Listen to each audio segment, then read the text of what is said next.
Hello शरद, hello. आप कहाँ से हो? मैं लंदन से आया, इंग्लैंड। ओके, आप हेयर ट्रांसप्लांट क्यों करवाना चाहते थे? क्योंकि मेरे बाल ज़्यादा निकल गए थे और रिसीडिंग हेयरलाइन था, तो वो बोल्डनेस आ रहा था। आप कितने टाइम से हेयर ट्रांसप्लांट सर्च कर रहे हो? तकरीबन 3 साल से मैं सर्च कर रहा हूँ। आपने और कितने डॉक्टर्स को हेयर ट्रांसप्लांट के लिए कंसल्ट किया था? 10 से ज़्यादा को मैंने कंसल्ट किया था। और वो 10 से ज़्यादा में जिसे आपने कंसल्ट किया था, तो उसमें डॉक्टर आशुतोष शाह को आपने क्यों चुना? मैंने इस वजह से डॉक्टर आशुतोष शाह को चुना क्योंकि भार्गव भाई के साथ वो रब्ता रहा और बार बार व्हाट्सएप में कुछ भी सवाल मुझे पूछना था तो वो फ़ौरन रिप्लाई करते थे और बहुत फ्रेंडली तरीके से उन्होंने रब्ता रखा। ओके, डॉक्टर आशुतोष शाह की आपको अपॉइंटमेंट मिल चुकी थी? जी, अपॉइंटमेंट मिल चुकी थी। फिर जब मैं आया तो डॉक्टर साहब ने मुझे एक पूरा घंटा दिया, सब कुछ अच्छी तरीके से उन्होंने समझाया कि प्रोसीजर क्या होगा, हम किस तरीके से वो करेंगे और बहुत अच्छी तरह उन्होंने समझाया था। तो वो 1 घंटे का जैसे आपका कंसल्टिंग रहा था, तो वो दौरान जो भी डाउट्स थे वो क्लियर हो जी, चुके वो थे? सब डाउट्स क्लियर हो गए थे और मुझे ज़्यादा कॉन्फिडेंस मिल गया था कि सही हाथ में मेरा ट्रांसप्लांट होगा। ओके, सर्जरी से पहले क्या केयर लेनी चाहिए और सर्जरी के बाद क्या केयर लेनी चाहिए, आपको बराबर से समझाया था? पूरा मुकम्मल तौर पर समझाया था कि सर्जरी से पहले क्या करना चाहिए, सर्जरी के वक्त, सर्जरी के बाद और लॉन्ग टर्म तरीके भी सब कुछ समझाया था। हेयर ट्रांसप्लांट के दिन का माहौल कैसा था?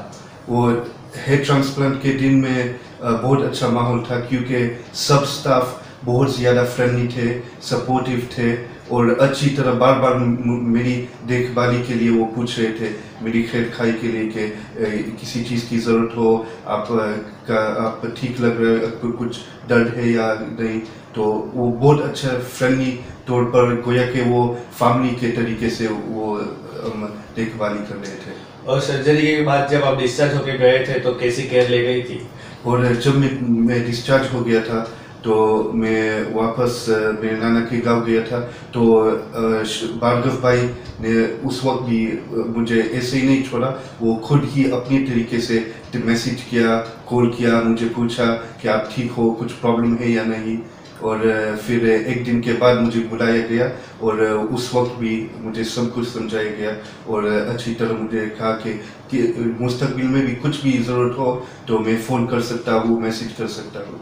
और ड्रेसिंग का आपका एक्सपीरियंस कैसा रहा? वो जो ड्रेसिंग हुआ था वो बिल्कुल सही तरीके से हुआ क्योंकि उसमें कुछ दर्द भी नहीं हुआ और वो जब तक वो सर में था तो कुछ प्रॉब्लम नहीं था और निकालते वक्त भी कुछ प्रॉब्लम नहीं हुआ, वो आसानी से वो निकल चुका था। और सर्जरी से लेकर अभी तक आपको कुछ पेन या साइड इफेक्ट होने का कुछ चांस हुआ? सर्जरी में बिल्कुल पेन नहीं हुआ, सर्जरी के बाद भी पेन नहीं हुआ और ये 2 दिन गुजर के है वो बैंडेज भी निकल गया है और कुछ दर्द नहीं हुआ, तो शुरू से अब तक कुछ दर्द नहीं। तो आप पहले हेयर ट्रांसप्लांट के लिए जब सोच रहे थे तब गंजापन थे थोड़ा, आपकी हेयरलाइन पीछे चली गई थी, तो वो टाइम और अभी में आप कैसा फील कर रहे हो? अब मैं ज़्यादा कॉन्फिडेंट फील रहा हूँ कि ज़्यादा कॉन्फिडेंस है और मुझे खुद जब मैं आईना में देखता हूँ तो खुश होता हूँ कि वो बाल सही तरीके से हो गया है अब। ओके, तो डॉक्टर आशुतोष शाह को आपने हेयर ट्रांसप्लांट के लिए चुना था, तो वो निर्णय सही था? जी, मैं बिल्कुल खुश हूँ कि मैंने सही डॉक्टर के साथ वो हेयर ट्रांसप्लांट करवाया। मैं वो इस वजह से बहुत खुश हूँ और जैसा कि मैंने कहा कि 3 साल से कई डॉक्टर के साथ मेरी बात हुई, कई मेडिकल क्लिनिक के साथ बात हुई, लेकिन वो कॉन्फिडेंस नहीं मिला था। लेकिन ये जब भार्गव भाई के साथ बात करता रहा, मैसेज करता रहा, फिर डॉक्टर साहब से बात हुई तो मुझे ज़्यादा कॉन्फिडेंस मिला कि वो सही तरीके से होगा और मैं बहुत खुश हूँ कि सही क्लिनिक को मैंने चुना। डॉक्टर आशुतोष शाह ये हेयर ट्रांसप्लांट के अलावा बियर ट्रांसप्लांट है, आईब्रो ट्रांसप्लांट है, लाइपोसक्शन है, ब्रेस्ट सर्जरी है, गायनेकोमेस्टिया है, बहुत सारी कॉस्मेटिक सर्जरी भी करते हैं। तो आप अपने फ्रेंड सर्कल में किसी को ये कॉस्मेटिक सर्जरी में रिकमेंड करोगे? मैं ज़रूर मेरे दोस्त अहबाब को, मेरे रिश्तेदारों को, मैं उन सबको कहूँगा कि अगर कुछ भी प्रोसीजर करना है तो फिर इस क्लिनिक में आना क्योंकि वो सही तरीके से होगा और फ्रेंडली तरीके से वो होगा और मैं खुद भी कुछ और ज़रूरत हो तो मैं इसी क्लिनिक में आने वाला हूँ। ओके, डॉक्टर आशुतोष शाह और उसकी टीम को आप 5 स्टार में से कितना स्टार देना 5 चाहोगे? स्टार में से मुकम्मल 5 स्टार दूंगा। Okay sir, thank you.